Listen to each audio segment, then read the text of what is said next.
Greetings, dear ones. I'm Cryon of Magnetic Service. Again, for those who have not seen this before, it would seem that the energy that it takes for the human then to get ready to channel and begin is too short. Because the standard model of channeling would have a distance in time for the human being to adjust to major differences in countenance, in consciousness, in reality.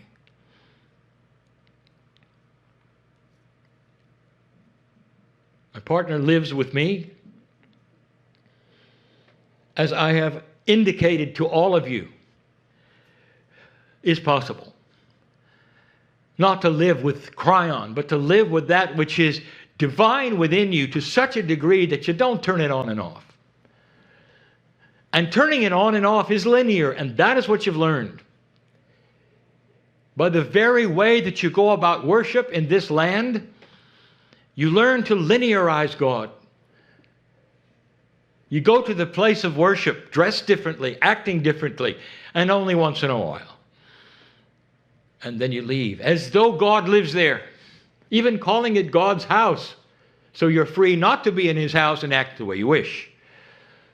That is linearizing something that is naturally inside. Inside of each of you lives the most divine thing that you can imagine. It's a piece of the Creator, really, however you want to see that. Some call it the higher self, some call it the soul. You don't have to figure it out, because this piece is multidimensional to a T, and that means this, that you cannot put a reality into it that you could understand.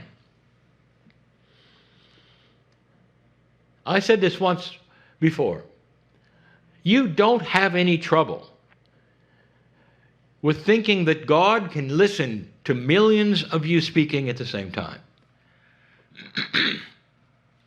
Even if you're saying different things, God is so powerful that this is no problem. The problem is this, is that you can't apply it to yourself. Is it possible you're receiving many messages at the same time right now?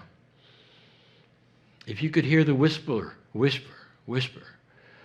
of angelic beings in this very room who know your name and know who you are and have been with you for eons, saying, I see you, I love you, I see you, I love you. Do you remember me? Here's my name. I'm with you. I'll always be with you. That's my job. If you could hear and realize and hear somehow the whisper of the ancients and your ancestors, and even those you loved and lost while you were here, whispering, I'm still here, I love you. Did you know that? I am here. Would it change your perspective? And the answer is, oh, it would. It really would. Because the reality that you live in, dear ones, has to be expanded. And that expansion is yours to do by yourself alone. Others can't do that for you. But what happens is when you come together in a group, all of you with some kind of an expanded reality, it changes the reality of the room. It changes what you can do together that you couldn't do alone. Delinearizing God, we've spoken of so often. Delinearizing yourselves, we haven't really spoken of much. It has to do with this. If you're a piece of God, that means that you have some of the attributes, literally, of the Creator itself. And those attributes are this: eternal. All of you, every single one of you, all eternal. Your soul lasts forever. Number two, family. You all know each other. When you're not here, all of you know each other. And you might think, well, that's a lot of souls to know. How linear of you.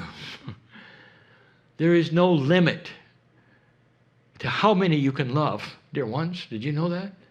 There's no limit to how many you can love. Billions, trillions. You can see them. You can see their names in light on them. And you love them all.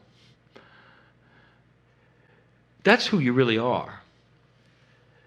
So can you imagine with that how you might apply it to the circle of life with just a few that you have? Can you practice literally going to places that you're only visiting for a moment? You're shopping, you're doing errands, and you see somebody coming and you concentrate.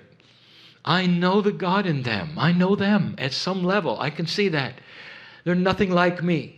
They're not my age. Maybe they're not even my gender, but wow, I can see the family inside there. And in that, you treat them different. In that, you step aside and marvel at how beautiful they might be. This is the human at its best, learning the very things that we're being taught today in this very session.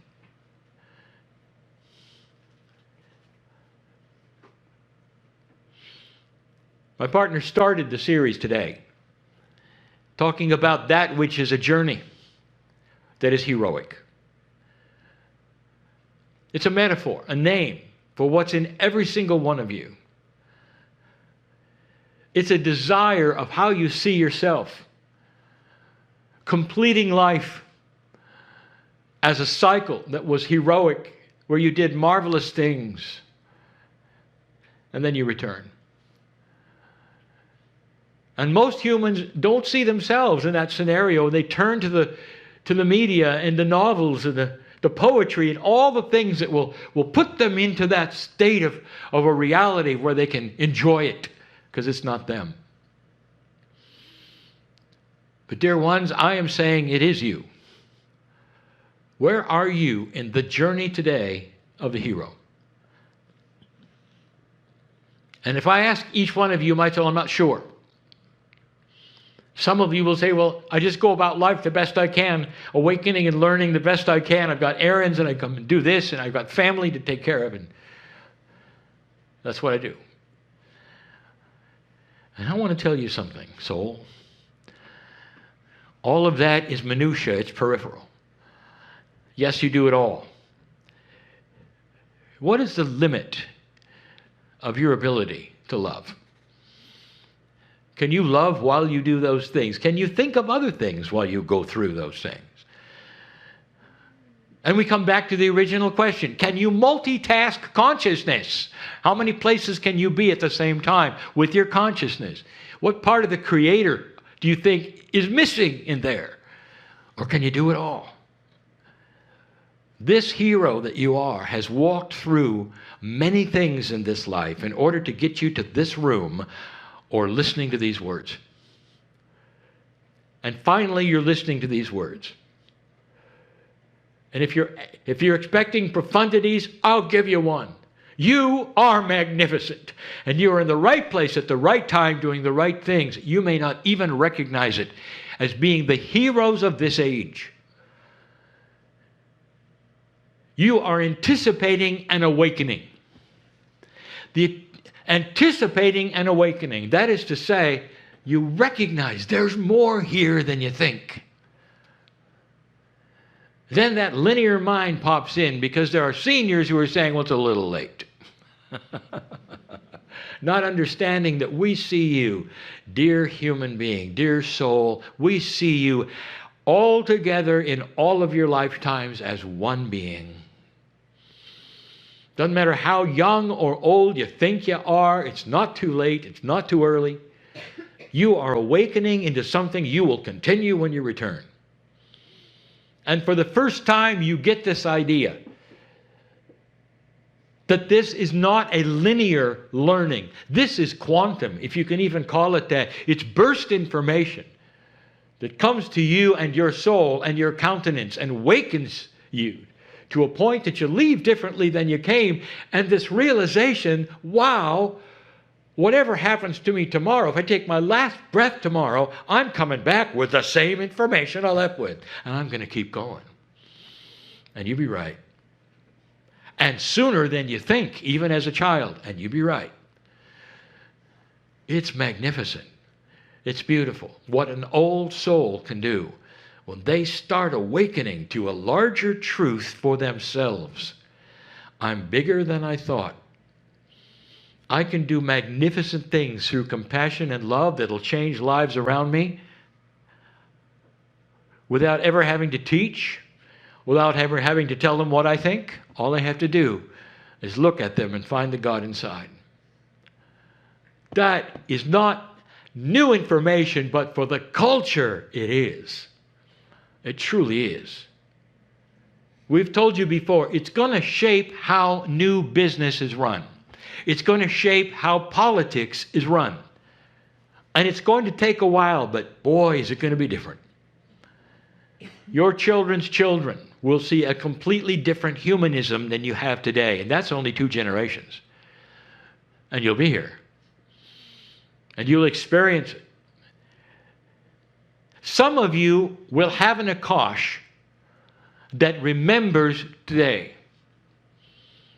And those who have this will know intuitively how good it's going to be, or how good it is in retrospect to where you are. That is the evolvement that's coming. You may not know who you used to be in a past life, but you'll remember the energy of what it was like to have to slog through an energy that would not understand core truth. Or when you saw humans being unpleasant to humans, they wouldn't understand the catalyst to peace is compassion. You don't need to argue that forgiveness is more than what lubricates peace on earth. It's the key. To look at somebody and understand what they're going through. To ask forgiveness because perhaps you were inappropriate to someone else. And what that does to someone else. When they can look in your eyes and you can say, I was wrong. Please forgive me. I love you. No matter what happens on this planet, I love you. Because I know that inside you there's the God that's inside me. And that's how we are going to exist together as human beings even in the future.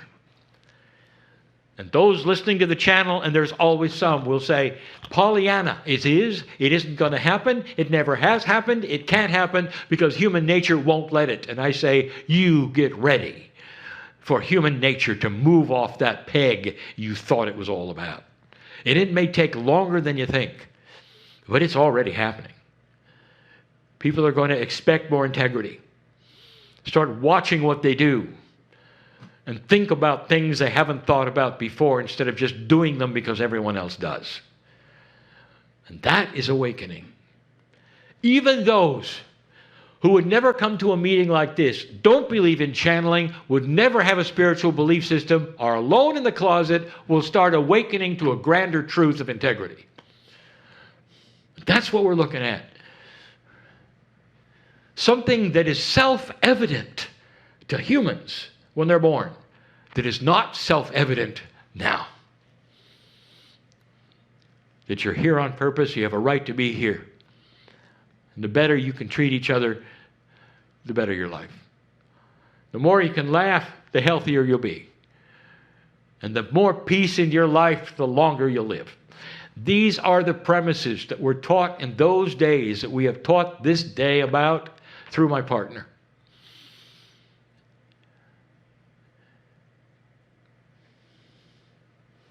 You really are here at the right time, you know that?